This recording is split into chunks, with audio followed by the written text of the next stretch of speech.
Well, guys, welcome to Saturday question and answer right here on the Digital Outlook channel. Now, guys, I'm just sitting here in the cab of my truck because today has been one of those hectic days on Saturday. We're trying to get all this stuff done. Judy's out here doing some errands and stuff like that. Then later on, I'm actually going to take her out. We're going to do something fun. But the thing is this, boy, are there ever a heap of stuff going on in this space and in a wild, wild way. And of course, all the questions that normally come out, guys are asked, why about the custody of our assets? Is that really going to be secure? And for how long? And how long can we custody it? Well, one of the big ones out there, of course, is if you're going to use which wallet. Well, guys, the most secure wallet that you can use is the one that you keep secret. Bang, right there. There are a ton of these various hardware wallets, and all of them function fairly much the same. They give you like a seed phrase, and then you get on there, and the actual wallet does not release the seed phrase, but you activate it either through a little device or your cards or whatever in order to, say, yep, that's me. I want that transaction to go through. And the thing is this, a lot of people feel that these things can be absolutely hacked. Well, most of the time, it's not that they get hacked, is they get compromised. Now, let me give you a few examples of that. A lot of times people are trying to save a buck, you know what I mean, in this space. And some things for sure, you want to save as much as you can. Now, there are other things in life you do not want to try and, scrimp and pinch and try to save a few bucks because the risk is just too great. And one of them has got to be getting a hardware wallet. Guys, I do not even care if they have an official Amazon store or eBay store or anything like that. I would not touch those with a 10-foot pole. Why? Because too many hands have the potential to be on it. And a lot of the ones that you get off of those platforms can literally be, taken apart, the hardware fiddled with, put back together, shrink wrapped, and then sent back to you. And then they're just sitting and waiting for your assets to get built up. And then one day, bam, they're gone. That has literally happened to a lot of folks in this space. And so for me, that's a compromise. It's not a hack, right? Why? Because somebody tampered with the hardware and you went out there and bought it from a compromised marketplace. Now, I only order those things directly from the manufacturer. Now, what about some other compromises? Well, a lot of times people are getting, these fishing expeditions where, they're saying, oh, well, if you want to do this or that, will go to the website. Oh, we need to have your 24-word seed phrase and on and on. And I personally know somebody really that, guy I really respect and intelligent. Wow. And yet he himself got duped into this, and for a significant amount. Went out there, someone was helping him on Telegram, don't you know, and got really, really hurt in a big, big way. Now, having said that, what about other custody platforms? Well, you got standard custody, and you've got, Mataco, and you've got all these institutional ones, Fireblocks and everything like that. And there's other people out there, they're trying to throw out all of this conjecture. Well, depending on who's sitting in the, the CEO seat or who's on the board, that may say that it's insecure. That is absolute baloney, guys. Don't buy that. The thing is this. When it comes, like, for instance, we all heard about Chris Larson and how he got quote-unquote hacked. It was not a hack.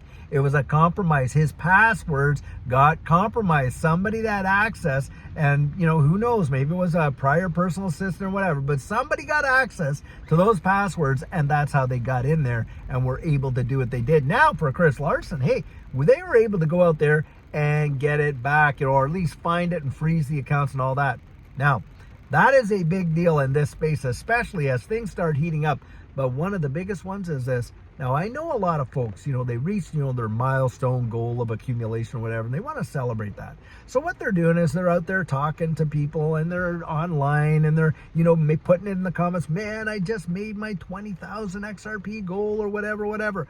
Well, hey, right now, 20,000 XRP, maybe it's not worth as much as like what it will be, but one day, that 20,000 XRP, you get up to 3 digits, you're talking a couple $1,000,000. Hey, don't kid yourself. There are people just sitting on the sidelines watching everything all these people are saying, and they're trying to identify, targets. And they get out there, and what do? Well, one of the things they do is the pig butchering scam. Haven't ever heard of the pig butchering scam? Well, the pig butchering scam kind of works like this.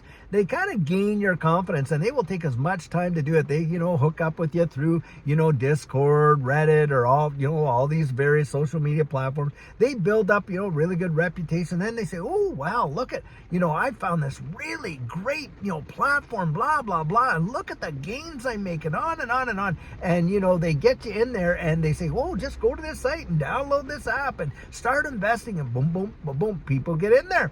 And then, of course, they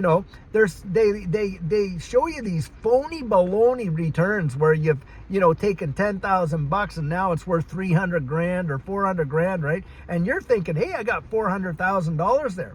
You go to make a little withdrawal and they let that go through, a few $1,000, then you invest more. And of course, they got the other person encouraging you on the side. Then you go to withdraw 100 or 200,000. Oh, wow, look, we have a security issue with your account over here. We need you to do thus and such. Oh, by the way, you need to pay the tax on that before we can actually give you the money. You need to actually deposit another 40 grand, to get your, 130,000 bucks out. I'm telling you guys, people fall for this stuff all the time. And I personally had someone that I interacted with that had gotten taken for well over $500,000 in a period of only like 3 or 4 weeks, and it was one of these things, because, they fat you up like a pig and then they just butcher you. And that's what goes on. So guys, most of the time, when you're dealing with that, it is literally compromise. It's not hacked. So don't feel like you have to be afraid of using this hardware while that one. Just get to know how to use it and then be absolutely rock solid, secretive about it. Remember, loose lips sink ships. That's usually how it goes down. Now, some of the other questions that are coming out and stuff like that have to do with the new automated market maker. And guys, to be completely honest, I don't have all the answers just yet. But I'll tell you what, when this thing gets really humming, we will do a deep dive. But suffice it to say, what you're really talking about there is not outstaking your XRP. What you're doing is you become a liquidity pool provider, and you get liquidity pool provider tokens when you do that.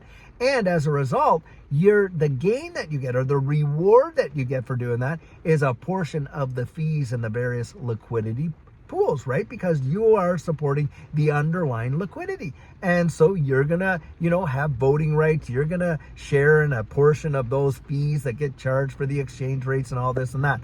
But once we really know what's going to go on down, I will have a whole lot more to talk about it, because there's no point getting out there, because I'm not going to be the guy that comes out and gives you, the technical, this, and that. No, I'm going to show you and talk to you about, hey, when I know how it works and I can see, what opportunity it represents, that's what I'm going to be out there talking to you about, and really get into, how can you, in a layman's way, really function this? How do you actually go about being a participant in it, and what difference is it going to make to you? Now, I really think the AMMs are going to be big in this space in terms of the price action for XRP, because it's going to bring some movement there with all the stability that it's going to bring to, that kind of liquidity. Now, remember this, the XRP ledger is already a decentralized exchange.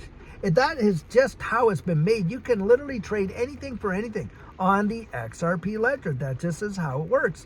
Well, now with these automated market makers, this is going to be a big bonus in that, in terms of how the stability of the price action, things like that, and what's coming. So I think it's going to be a major deal.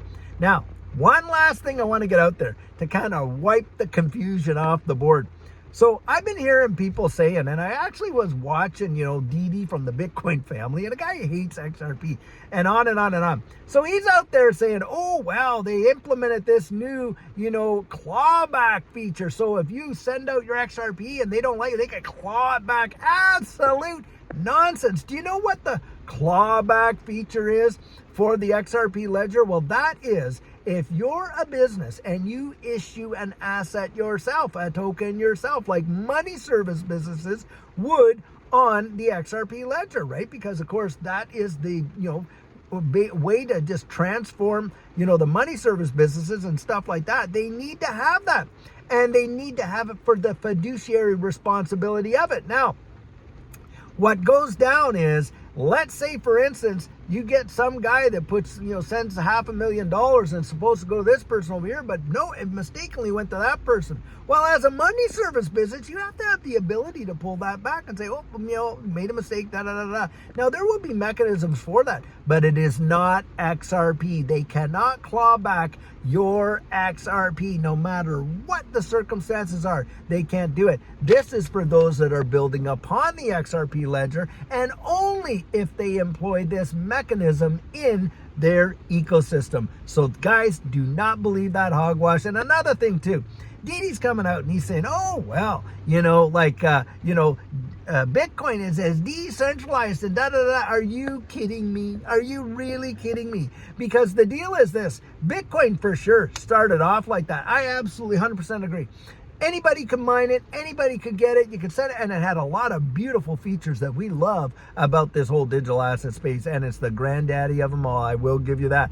But Bitcoin started out with a white paper that was literally against this whole banking cartels the way that they are now. Absolutely. You go ahead and read it and why, Satoshi Nakamoto came up with the whole thing in the first place. Well, now, I'm telling you what, all these Bitcoiners are celebrating the ETFs and all that and this and that. Well, they just got right under the covers with those bankers, I'll tell you what, because they own the absolute majority of it. And if you don't think that they control the price, you are not even paying attention to how markets even work, because you can bet your bottom dollar they control it, and they control it in a big way. And before that, hey, only a few miners were really controlling it, weren't they, with the volume and stuff like that. So if it wasn't decentralized, if it was not centralized before, in my estimations, it's about as centralized as you were ever going to get for any of these digital assets. That is for sure. And I don't care what anybody says, that is what's going down, because BlackRock is eating it up like no tomorrow. You got, MicroStrategy through Microsailor there, buying it up, like gobbling it up like crazy. It's not going to be too long where you're really going to see just a few multinational, massive conglomerate businesses owning literally the lion's share and controlling it like they control everything else. You had better believe it. And guys, that tells you where you're going. Now, as far as I'm concerned, with the model that XRP is, that it would integrate, not oppose, but integrate the wide world into the evolution of what money is really going to be and how it's going to interact in a banking world. That has got to be absolute genius, especially when you're dealing with the elimination of nostro, vostro, and on-demand liquidity. Putting that in there, truly phenomenal. Guys, do not let somebody, and get this, if somebody can talk you into it, someone else can talk you out of it. You get out there and research it for yourself. A lot of the questions that you have, there are answers for. Go dig them up, because I'll tell you what, the answers you are going to have the most confidence in, it's been my experience, are the ones you find yourself. Now, I don't mind coming out, obviously, and off the cuff giving you my thoughts and ideas and this and that and answering these questions, of course. But look, the thing is this, if you really want to have the confidence that some of us have been able to achieve in this space, you're going to have to go out there and earn it. You're going to have to go out there and do that research. And when you do, I'm telling you, your eyes will be open big time. And it is going to make it, you are going to have a new perspective like you have not had. And I can tell you that from personal experience. Well, guys, I'll tell you what, I sure hope wherever you are, you're having an amazing, fantastic Saturday. Here you can listen to that. Hear all that rain just coming? You can see the rain on my window right now. It's just been raining like crazy. But listen, God lets his rain fall on the just and the unjust. I've always thought about that. Rain is an absolute blessing. And so, hey, without the rain, we're not getting the green grass and all that. So let it rain, I'll tell you what. And hey, a day's coming for this digital asset space when it is just going to rain. And boy, I can't wait. And neither can you. I know it's going to be absolutely something amazing. So guys, hey, enjoy the rest of your Saturday. We're going to have our sugar on Sunday tomorrow if you want to join us for that. But I think next week, boy, I can't wait. I think a lot of things are going to be coming in this space. And until then, guys, have a fabulous one and take care.